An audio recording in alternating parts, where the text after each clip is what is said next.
صباح الخير، إيه الاخبار؟ بقالي كتير ما عملتش فيديو يوتيوب، بس قررت النهارده اعمل.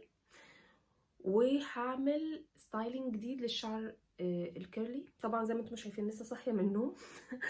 فهعمله الاول ماسك زيت وزيت ارجان. انا المتاح عندي زيت ارجان، بس عشان نبقى عارفين زيت الارجان افضل في الترطيب، يعني اللي هو مثلا بعد ما بتخلصوا الشاور بتحطوه كده كمرطب اخير على الشعر عشان يحمي الشعرايه من الشمس ومن الحراره. وممكن تستخدموه كحمام زيت، لكن انا بفضل في الحمام الزيوت انه اخد جوز الهند او زيت الزيتون، لان هم افضل حاجه عندي. لكن حاليا المتاح زيت الارجان، فهعمل بيه الستايلينج بتاعي. اوكي. طيب انا ازاي ببدا؟ زي ما باجي بعمل ستايلينج بقسم شعري. بقسم شعري لحاجات يعني 4 اجزاء. وانا بحب اعمل كده علشان كل حته تاخد الترطيب المناسب ليها من حمام الزيت، لانه لو بعمله كله على بعضه مرات بحس انه في اماكن ما وصلهاش. طبعا مش بقرب من الفروه عشان القشره، انا اصلا عندي مشكله قشره يعني، ف اتس اوكي لو انتوا عندكم اي مشكله، دي مش حاجه تعبكم يعني. فهنقسمه زي ما انتوا ما شايفين كده. بالطريقه دي. اوكي. وهناخد حاجه حاجه مع بعض. اوكي. طبعا الزيت ده كان جايلي هديه اهو، هو فاضل فيه حبه قليلين. ف هعمل زي كده. اوكي. اوكي. وهعمل كده من تحت لفوق. تاني من تحت عشان الاطراف لازم اهم حاجه لفوق. مقربش على الجذور كلها بتكون هنا ورا، فمقربش عليها خالص، فقط بس الشعر هو اللي احط عليه الزيت. ولما سألت حد من الدكاترة قبل كده قال لي لان الزيوت بتغلف الشعراية نفسها، بتديها حماية، بتمنعها من التقصف عشان المية اللي بتدخل فيها وقت الحمام وقت الشاور. فانا هعمله هخليه ساعة، هو بيتحط ساعة لساعتين يعني. اوكي. احط كمية كمان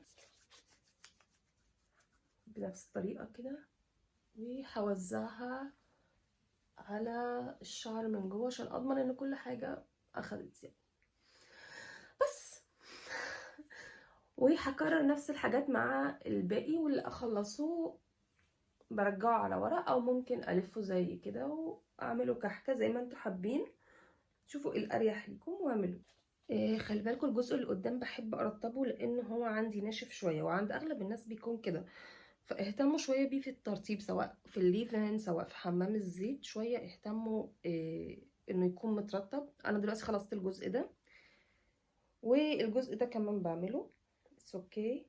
خلصت منه. هخلص ده وهقعد بيه ساعه، وبعدين نخش بقى نعمل الشاور. بسبب المقاطعة أنا الفترة دي بجرب الشامبو ده والبلسم. اوكي. ده البلسم. اوكي.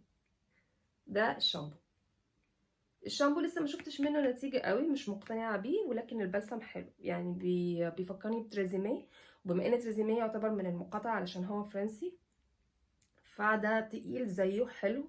وشفته مشى مع شعري من اول مرة يعني، عجبني اكتر. كده تمام. خلصت حمام الزيت، هقعد بيه ساعة. وحمام الزيت وانتوا بتختاروه بيكون بناء على نوعية شعركم، فلازم تجربوا الأنواع. أحسن الأنواع تكون جوز هند، زيت زيتون، وخروع ده وقت الاستحمام. زيت الأرجان مثلا، زيت اللوز، مش عارف ايه، بعد الاستحمام كمرطب علشان يقفل الشعراية، يحميها من الشمس، يحميها من الحرارة، وعشان كده الشعر بيطول.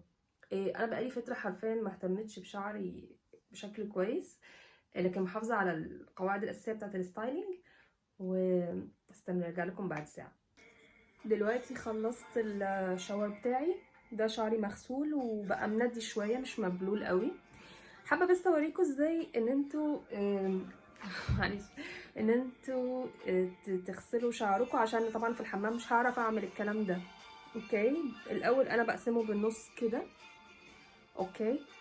و يعني بقسم شعري بالشكل دوت، بجيب الشامبو بين ايديا وببدأ افرك النص دوت وبسيبه، وبعدين باجي احط على الجزء دوت وبفركه، بسيبه 5 دقايق على الشعر، وبعد كده بغسله. بعد كده لما بحب انه اغسل شعري بالبلسم، طبعا لازم البلسم لانه اولا حمام الزيت مش بيتشال غير بالبلسم، فبحط على الشعر كله، ولكن ببدأ من الجذور من تحت، ببدأ كده بالشكل دوت بنفس الطريقة. ده تطبيق البلسم يا جماعة، تمام.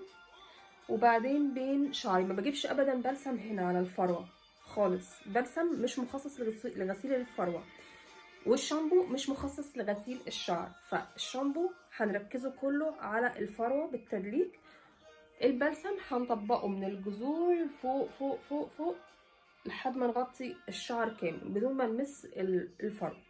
برضو بنستنى 5 دقايق وبنغسله. فعشان محدش يقولي ازاي بتستني 5 دقايق، 5 دقايق عدوا 5 مرات 60 ثانية، يعني كل مرة عدوا 60 ثانية هتلاقوا نفسكم قفلتوا ال5 دقايق بتقدروا تغسلوا شعركم عادي. ممكن خلال الفترة دي تعملوا سكراب او اي حاجة انتوا بتحبوا تعملوها كروتين عناية بالجسم او بالبشرة. وخلينا ندخل على الخطوة اللي بعديها اللي هي بتاعة الستايلينج بتاع الشعر. رجعت تاني، معلش انا بتحس ان انا بصور حبة حبة. بحب اسمع حاجة دايما وانا بشتغل او بعمل اي شيء، بما اني بصور يعني وكده ما بعرفش اتكلم وانا بعمل شعري، فشغلت موسيقى في الخلفية. طيب هنقسم شعرنا لجزء ورا والجزء قدام. طبعا انا وريتكم قبل كده الموضوع ده في الفيديو السابق، بس خلينا نعيده تاني. طبعا زي ما انتم ما شايفين بما ان شعري نشف، يعني هو يعتبر دلوقتي شويه ناشف حتى مش مندي، فانا هجيب الجزء الاولاني لقدام. تمام. الجزء الاولاني مهم في حاجه، اولا مش بياخد ترطيب كويس فانا بحب اهتم بيه لوحده. ممكن طبعا تقسمه بشكل احسن مني، انه الشعر يكون متقسم بشكل افضل، بس انا مش بهتم قوي بالحته دي. شايفيني انا اسفه انا عشان شعري جاي قدام، فانا بهتم ان انا اخد الحاجات اللي انا عارفه ان هي كلها بتيجي على الجزء القدام. تقريبا ده الجزء القداماني كله، وده نفس الشيء، فباخدهم مع بعض كده وبخليهم اخر حاجه اشتغل فيها. اوكي، اخر حاجه بشتغل فيها.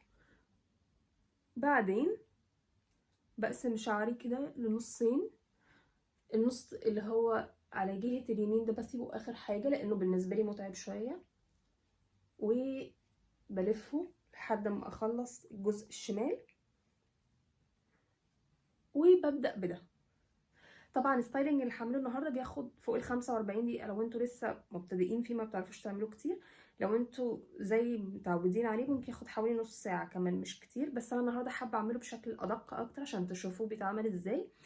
مفترض يكون معايا الازازه اللي هي بتبخ ميه على الشعر، بس هي مش عندي، فهروح اغسل شعري تاني او ابله شويه.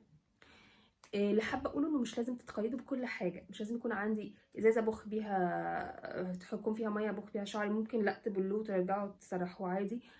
مش لازم يكون عندي اغلى انواع الكريمات، لا، اشتروا الحاجه اللي بتناسب شعوركم، اشتروا الشامبوهات اللي بتناسب شعوركم.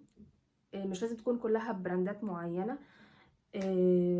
بس خلينا نبدا، وفي النص هقول لكم ايه اللي المفروض يتعمل. طيب خليني اوريكم الحاجات اللي انا هستخدمها في تصفيف شعري او في تسريح شعري، عشان لما اروح اعمل ابل شعري شويه ما اكونش مضطره ارجع بظهري تاني في الكلام. هبدا مع المرطب ده، انا بحبه جدا.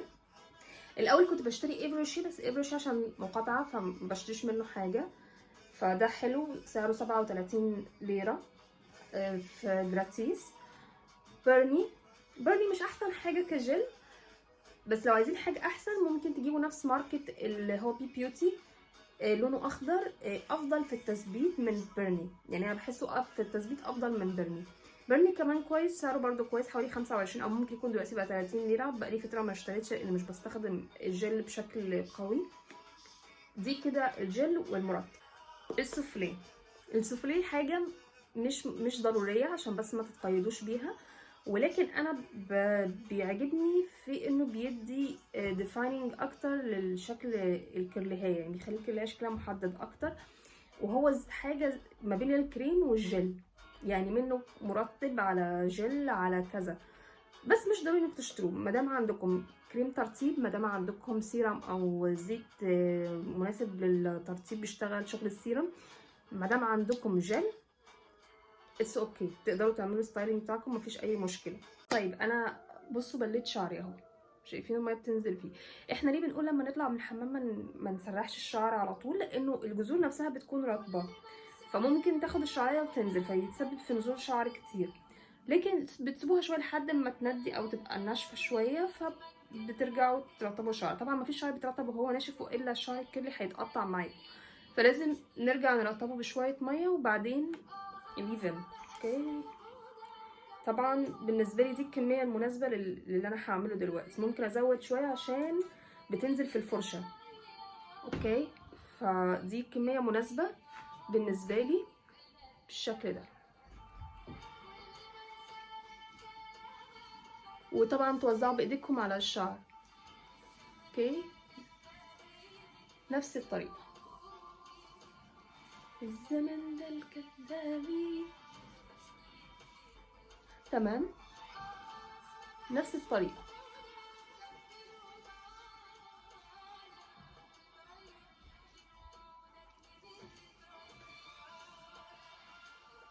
طبعا انا بحب بالمره احط الجل، ما احبش احط الجل في النهايه عشان يعني بيثبت اكتر بالنسبه لي.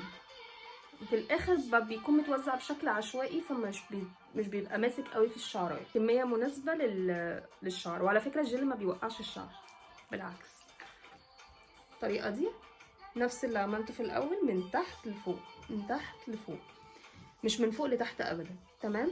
وانا زي ما انتم ما شايفين انا بعيده تماما البعد عن منطقه الجذور، لانه انا لو قربت من المنطقه دي ناحيه الجذور، اولا مش هيديني فوليوم، مش هيديني حجم، مش هيقفش، وممكن يسبب قشره كمان.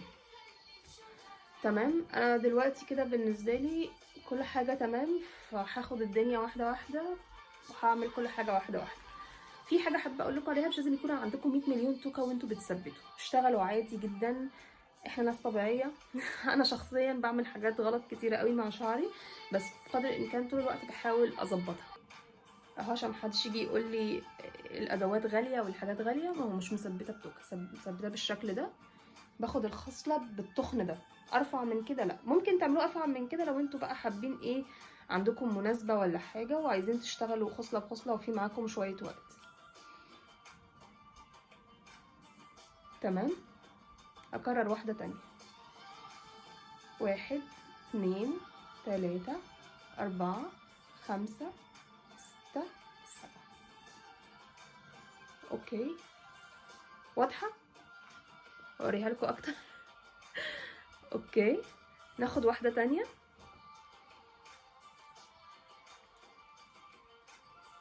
طبعا شفتوا شكل الخصله اللي انا خدتها عامله ازاي تخينه، بس انا ما باخدهاش كلها مره واحده بقى، بقسمها بالشكل ده. بحاول افكها من فوق عشان ما تبقى الشعر ما ينزلش معاها. بعمل ايدي بالشكل ده. 1 2 3 4 5، دي الجزء اللي تحت. بعدين شايفين الصباع ده، 6 7 8 9 10 11. اوكي. عندي في شعري حاجة بعتبرها مميزة، انه كل خصلة واخدة شكل مع نفسها. يعني في حاجات تمويجتها واسعة، في حاجات تمويجتها ضيقة، في حاجات اصلا افرو جدا، فده بيدي لشكل شعري في الاخر حاجة مميزة انا بحبها بصراحة. اوكي، اللي بعده تاني، ركزوا معايا عشان هيبقى صعب ان انا ارجع اعيد ده تاني. 1 2 3 4، بعدين الصباع 5 6 7 8 9 10 11 12 13. حابة اقول حاجة، الستايلينج دوت عمره ما هيظبط مع واحده شعرها ستريت. هو اصلا معمول لشعرهم كيرلي، يعني اللي هم خلقه ربنا كده زي حالاتي كيرلي. اوكي، فما تحاوليش كتير عشان ما تتعبيش. اخرك هتروحي عند الكوافير، او ممكن تستخدمي صوصات عشان ما ترجعيش تسألني في التعليقات ليه. اوكي، نفس الحوار. 1 2 3 4 5 6 7 8 9 10. ده كده البارت الاولاني. هوريكم طريقة تانية اسرع لنفس الستايلينج. في ناس كتير بتعتمدها عشان تخلص يعني، وانا غالبا بعتمدها، بس انا حبيت اوريكم الحاجة الاصح والادق لو انتوا عندكم مناسبة او حاجة. 1 2 3 4 5 6 بشكل عشوائي. تمام. وفي كمان الطريقة ديت، شوفوا اللي هي دي. ثانية واحدة، راحت فين الخصلة؟ اللي هي بتبقى زي كده، شفتوها؟ صباعين مع بعض بتبقى زي كده. اوكي، بيطلع نفس النتيجة. تاني هجرب في اخر واحدة. شايفين خلف خلاف؟ ادي الشعراية، ادي صباع وادي صباع، وتلفي بالشكل اللي يناسبك، هتطلع معاكي اسرع. دي كده واحدة. هوريكم بقى واحدة تانية اسرع، بتبقى مجدولة بشكل اقوى، بس انا شخصيا ما بحبهاش كتير يعني، بتضايقني. اللي هي دي. ثانية واحدة، انا اصلا ما بتحكمش فيها، بس انا هحاول بقدر الامكان اوريها لكم. تاني، الناس اللي شعرها اقصر هتمشي معاها. شفتوها؟ تاني، ادي صباعي من فوق. تمام. طبعا دي بتكون في البداية شكلها كده، بس بعد لما بيجي الشعر ينشف بتلاقوها اكتر، يعني اكتر كيرلي من اي حاجة تانية انتوا عملتوها. طبعا خليني اعملها بالشكل اللي انا متعودة عليه، عشان انا مش عايز شكل وشكل في شعري يعني. بس دي تعتبر طرق مختلفة للفينجر كويلنج او للشعر الملفوف على الصوابع، او طريقة البلح زي ما احنا ما بنقولها في مصر. تاني، اسرع واحدة فيهم اهي، كأنك بتلفي خصلة حوالين صبعك. طبعا انا دلوقتي خلصت، ما اقدرش اقف قدام الكاميرا كتير اقعد اعمل كل دوت. وما تستغربوش من شكلي، هنا كريم وهنا كريم وهنا كريم، ده الحالة الطبيعية لاي واحدة بتعمل شعرها ستايلينج. اتفضل، ادي النتيجة النهائية، مش النهائية يعني، اقصد بعد ما عملته. طبعا واضح الديفينيشن. انا من زمان ما قصيتش اطراف، فاحتمال النهارده اقصها. لو قصيتها هصور الحاجة دي ليكم. اوكي، ده كده عملته. ما تقلقوش طبعا من الكريم اللي فوق ده بينشف لوحده، وانا بفضله كده. ودي اكتر حاجه بتخلي شعري حلو، لانه الوقت لما بعمل الستايلينج بتاع الفرشه كل حاجه من الكريم بتنزل، فبيكون اقل ترطيب. لكن الفينجر كويلينج مش بيدي فوليوم كتير، بس بيكون الترطيب فيه عالي، لانه بتكون الكريم والحاجه ثابته عليه. تمام. اوكي، واضح. نعمل الجزء التاني، ولما اجي اعمل الجزء اللي قدام هصوره. رجعت تاني، بصوا ده كده خلصت الجزء اللي هو اللي كان على اليمين. وعلى فكرة انا عندي الجزء اليمين برضو بيحتاج ترطيب اقوى من الجزء دوت، دايما معرفش ليه. ده الجزء ده اكتر جزء بيكون مترطب كويس. الجزء برضو دوت اللي هو اللي ورا بيحتاج ترطيب كتير، اللي هو على اليمين. دلوقتي احنا خلصنا دول. تمام. برضو خلاص ده هينشف. شوفوا، شايفين هنا الكريم والحاجة اللي كانت فوق نشفت، وده برضو بينشف شوية كده وهينشف، مبقاش فيه اي كريم. نصبر عليه شويه. انا ما بحبش اعمل الطريقه ديت وقت لما بيكون انا عامله فينجر كولينج، لانه الطريقه دي بتخليه كش اكتر، فبيوصلوا لحد هنا. انا ما بحبش كده. بل بالعكس، انا بعد ما عملت الفينجر كولينج خلاص، لو انا هعمله بايدي عادي او هعمله بنظام الفرشه، ممكن اضغط شويه بالسكرانش، مش بضغطه بالشكل ده، انا بضغط كده. ده اخر حاجه هعملها، اللي هو المكان اللي من قدام. طبعا رطبته كويس زي ما قلت لكم، بيحتاج مني ترطيب وتعامل معين. فانا يعني مش هعمله زي ما كنت ما بعمل الجزء الاولاني. زي ما انتم ما شايفين، انا خدت جزء زي كده ونزلته لتحت فهيتعمل واحده واحده. اوكي، حطيت له الليفن وحطيت له كل حاجه. طبعا ربطت شعري بتوكة استك من ورا، لميته عشان خاطر ما يجيش عليه من قدام.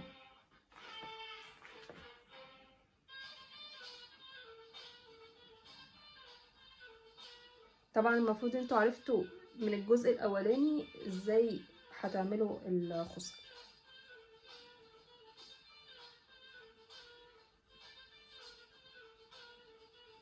طبعا هنمسك دول كده جزء جزء، وبالصبع ده نفك التشابك اللي من فوق ونشتغل 1 2 3. يستحسن تمسكوا الجزء ده من فوق كده بتوكة عشان ما ينزلش على وشكم. تمام، هو متعب شوية ولكن في الاخر لو اتعمل كويس بيكون جدا ممتاز. فالطريقة دي اول مرة اعملها، ولكن انا بحس ان هي هتكون اريح. فانا هعمل كل خصلة في الجزء اللي قدام لوحدها، لان هو اكتر جزء بيتعرض للشمس، بيتعرض للحركة، بيتعرض حتى لو في تراب، لو في عرق، لو في اي حاجة. هو للأسف اكتر حاجة بتتعرض اكتر من الجزء اللي من ورا من تحت. فعشان كده الاهتمام بيه يعني، او في الستايلينج حاولوا تهتموا بيه شوية، لانه هو بيدي المنظر النهائي في الاخر.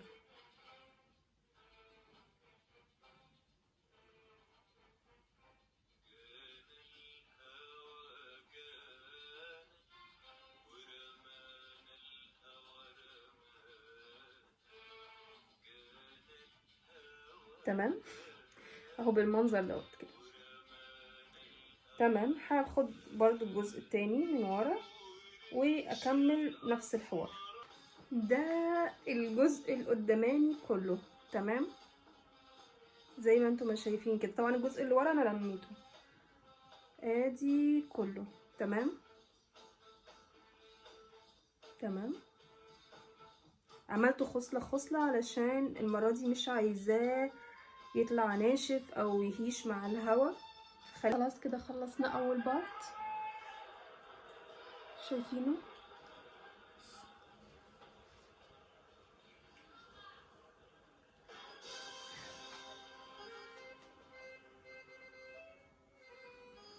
اوكي كده بس هنستناه ينشف. المفروض ما ننزلش بيه في الهواء، لانه لو نزلت فيه هواء ممكن بيبقى هيش شويه. بس لان مشغوله فلازم انزل بيه. المفترض ان انت تقعدي بيه طول اليوم في البيت، بس لو ما بتقدريش تعملي كده فمش هيأثر كتير يعني، الا لو انت نوعيه شعرك اصلا من النوع اللي بتتأثر. فلازم تحاولي شويه تلتزمي بالموضوع، انه تخلي اليوم اللي تغسلي فيه شعرك هو اليوم اللي مش هتنزلي فيه وبس. طبعا دي نتيجة انا سجلتها لكم اخر اليوم ده بعد ما شعري نشف وخلاص فك. طبعا شايفين definition عامل ازاي وفوليوم عامل ازاي. اوكي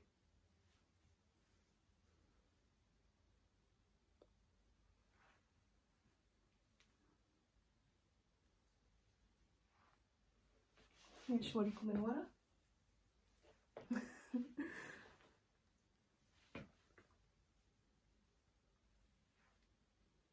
ده نتيجة الترطيب. زيت زيتون، عفوا زيت أرجان ماسك، وبعد كده مرطب وجل. بس مفيش حاجة اكتر من كده عملتها. فينجر كويلينج بيدي ديفينيشن حلو قوي للشعر، وبيكون الفوليوم اقل، بس بما اني انا عملت خصل صغيرة فاعطي فوليوم كبير. بس كده، لو عندكم اي سؤال سيبوه في التعليقات، واتمنى تكون عجبتكم الحلقة. ولايك شير وعلقوا فعلوا الجرس. باي باي.